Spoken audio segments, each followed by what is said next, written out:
they see the struggle as becoming more like Canadians. So they've adopted this assimilationist, which I would call genocidal, agenda as their own. And that's a real danger, because one of the great things about being a First Nations person is that you do, if you do it properly, you do question everything. You do have justification for being suspicious about everything, because when you begin looking at the history of it, you say, that didn't help, that wasn't any good, that was a huge, horrible thing, and so on and so on and so on, rather than, oh, what a good idea, oh, what a wonderful thing. When you begin criticizing properly, you get some idea of what you could have done instead and what could be done instead, and that's falling by the wayside. We're under that kind of a model. I think the entire world rides off the cliff, rather than, you don't sink one half of a boat.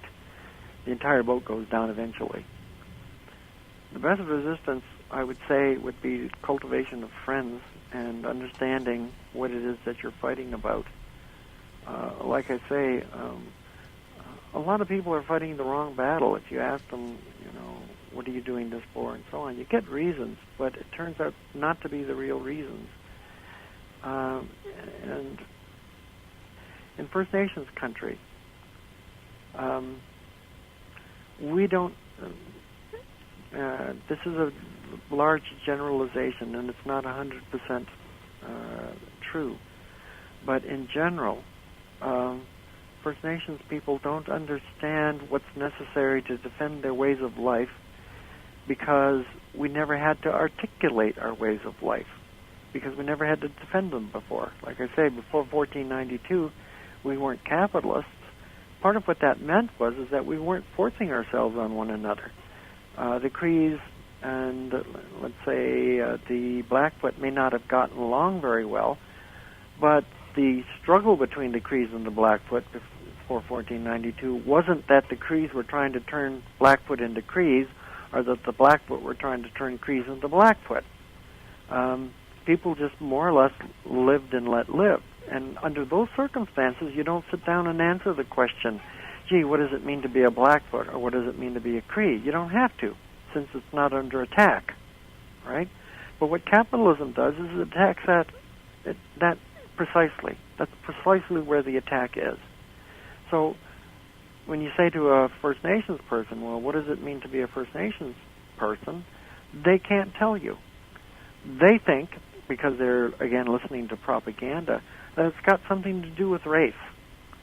But see, all you have to do is be born with a particular genetic material, and you're just naturally that way. But racism is, again, a derivative of the material form that capitalism requires, that you begin to believe that it's somehow built within the purity of essence of the particular types of person, and that you don't have to do anything to defend it.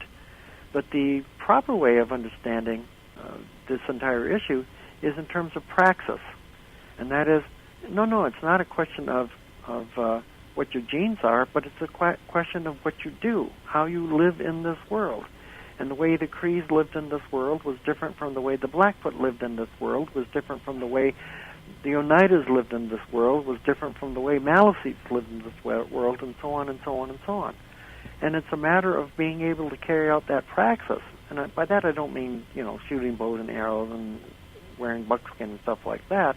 The form of life that you adopt can take all kinds of different material forms, but the ideological aspects of it conditions how you decide society is to operate.